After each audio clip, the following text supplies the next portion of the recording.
हम जाने कि श्रीमद् भागवत महापुराण है क्या। क्योंकि जाने बिन नहीं होई प्रतीति, बिन प्रतीति न होई प्रीति। जब तक हम जानेंगे नहीं कि महाराज वास्तव में श्रीमद् भागवत महापुराण है क्या, तब तक हमारे मन में प्रेम प्रीति उत्पन्न नहीं होगा। किसके प्रति? श्रीमद् भागवत महापुराण के प्रति। क्योंकि महाराज आज आपके पीछे बहुत बड़े कोई अफसर आके बैठ जाएं और आपको नहीं वो सादे ड्रेस में, सिविल ड्रेस में हैं कि ये बहुत बड़े अफसर हैं, तो आपके मन में भाव प्रेम नहीं आएगा। क्यों? क्योंकि आप उनको जानते नहीं हो। और जैसे ही आपको पता चलेगा महाराज ये तो बहुत बड़े अफसर हैं, वैसे ही आप तुरंत जय जय सिया राम राधे राधे करते हुए उनको अच्छा जगह दोगे। क्यों? क्योंकि आपको पता है वो एक अफसर है, प्रेम बढ़ जाता है। इसी प्रकार से सबसे पहले हम जाने कि महाराज श्रीमद् भागवत महापुराण श्रवण करने तो हम बैठे हैं, क्या श्रीमद् भागवत महापुराण है क्या?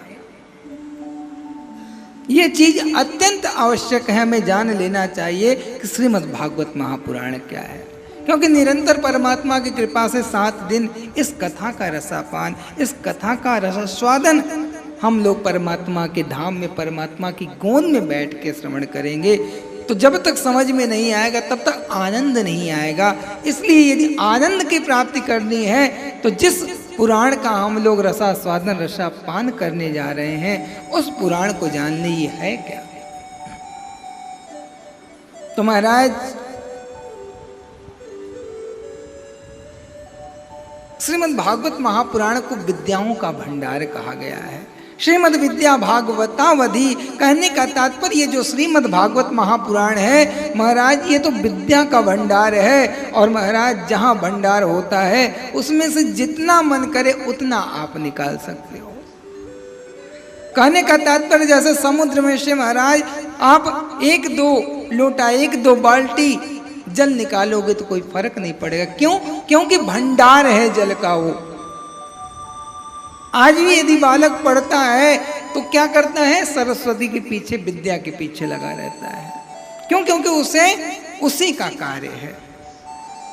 तो कहने का तात्पर्य अगर भौतिक शिक्षा भी हमें ग्रहण करनी है तो हमें श्रीमद् भागवत यदि सहायक रूप में अगर हम इसका स्पर्श या फिर रोज कुछ न कुछ पढ़ेंगे तो हमारे अंदर भौतिक शिक्षा का भी ज्ञान बड़ी तेजी से हो जाता है।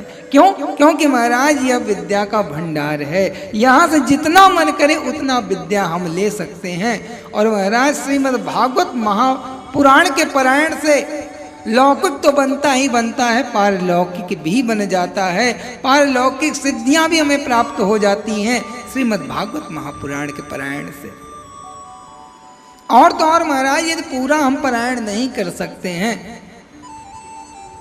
तो 1-2 श्लोक, आधा श्लोक नित्य प्रतिदिन हम श्रवण कर सकते हैं, सुन सकते हैं, पढ़ सकते हैं, जिससे हमें परमात्मा अपनी असीम कृपा देगा। और जब असीम कृपा देगा तो महाराज जिस विद्या के पीछे हम पड़े हुए हैं वो बड़े सहजता एवं सरलता से मिल जाएगा।